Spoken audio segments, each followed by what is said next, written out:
Son las 3:30 de la mañana. Invité a dormir a un amigo. Lo voy a matar a este hijo de puta. Nunca vi un tipo que ronque así.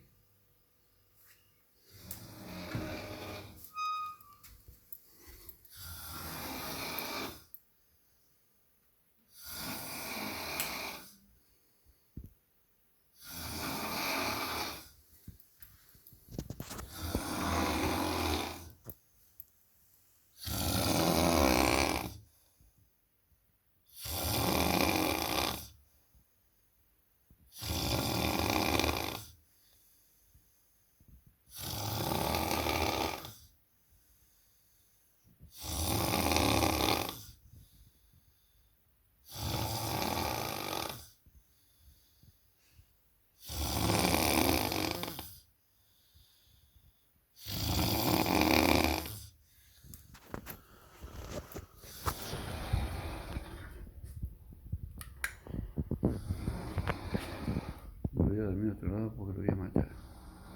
Parece que estoy durmiendo con el exorcista.